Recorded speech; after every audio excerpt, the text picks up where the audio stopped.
Гласот на Америка на македонски. Преку една деценија вашиот прозорец кон САД.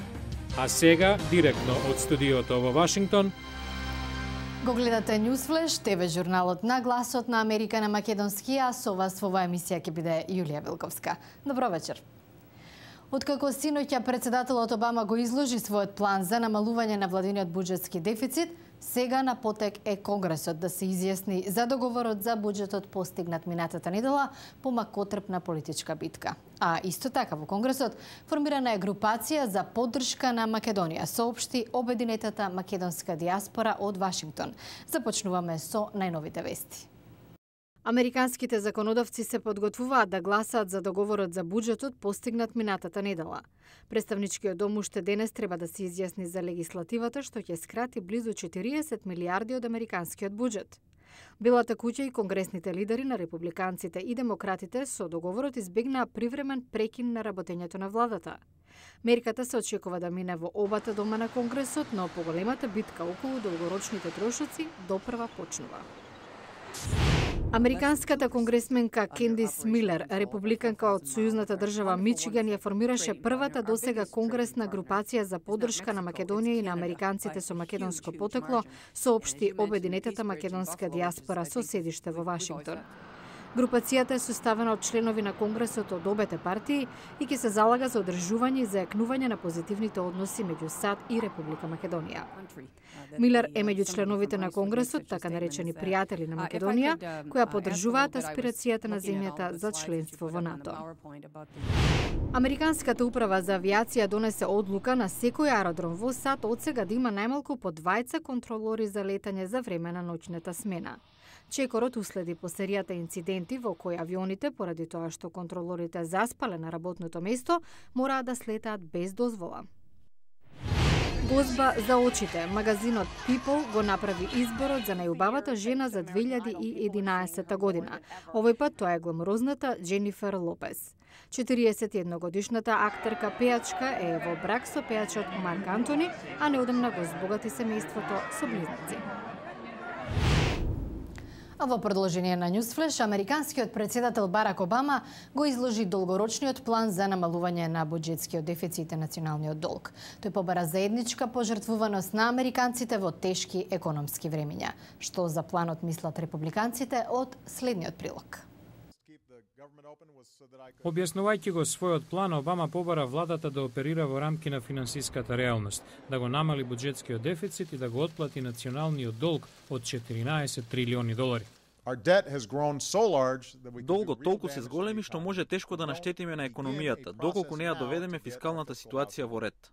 Председателот планира дефицитот за 12 години да биде помал за 4 трилиони долари преку намалување на одбранбените и цивилни трошоци, трошоците за здравствена заштита и реформа на даночниот систем.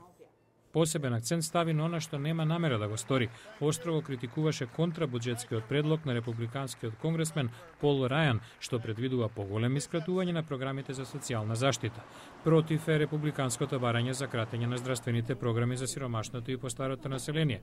Категорично против и предлогот на републиканците да се ограничи неговиот план за трошоци во образованието, алтернативните видови на енергија и инфраструктурата. Од друга страна, планот на Обама вклучува укинување на даночното олеснување за богатите, нешто на што не се согласуваат републиканците, кои бараат тој попрво да скрати од новиот закон за здравствената заштита.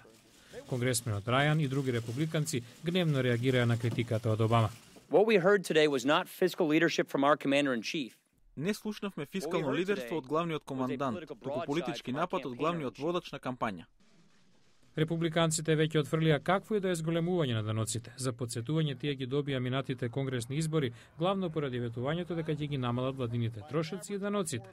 Обама, кој деновиве најави дека ќе се кандидира за реизбор во 2012, може да најди на отпор на либералните демократи, кога станува збор за кратење на некои од програмите за социјална заштита.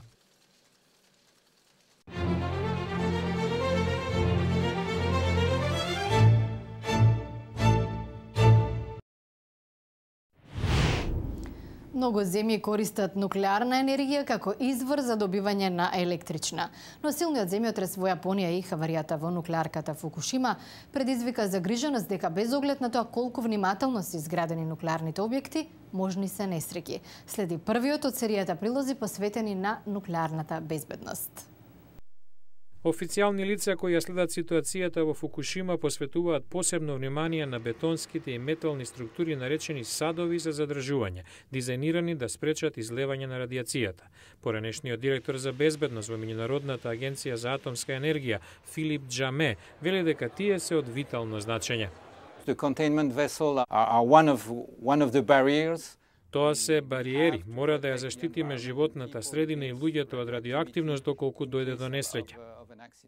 Пред 20 години се случи најголемата нуклеарна катастрофа во историјата, инцидентот во Чернобил во Украина. Оваа нуклеарка немаше садови за задржување. На 26 април 1986 еден од реакторите се прегреа и експлодираше. Како резултат, огромно ниво на радијација во воздухот, подоцна регистрирано дури во Белорусија, Русија, скандинавските земји, Британија и во други европски земји. Тоа ги принуди властите да креираат 30 километарска ненаселена зона околу Чернобил. Припјат, некогаш со околу 50.000 жители, сега е мртов град. Според тогашните советски власти, животот го загубија 31 лице, но Светската здравствена организација вели дека се, поради последици од радијацијата, конечната бројка може да биде и 4.000. Поучени од искуствата како овие, експертите ширум светот велат дека безбедноста на нуклеарните централи треба да биде приоритет број 1 и тоа преку постојана обука на техничкиот персонал и мониторинг на активностите. Во утрешната емисија, што со иранската нуклеарка во местото Бушер? А утре злоупотребуван од кратци, терористи и луѓе кои шират омраза. Говориме за интернет. Една организација со будни очи ги следи оние кои го злоупотребуваат медиумот. Гледате утре во Newsflash. Утре во Newsflash. Криењето зад екранот е попусто. Центарот Симон Визентол ја документира електронски ширената омраза. Гледате утре во Newsflash. Од студиото во Вашингтон го гледавте ТВ журналот Newsflash на гласот на Америка на македонски, а јас сум Јулија Велковска. И за најново од сат и светот посетете нашата веб страница glasnaamerika.com. Ви благодарам на вниманието, имајте пријатна вечер и гледајте не и утре.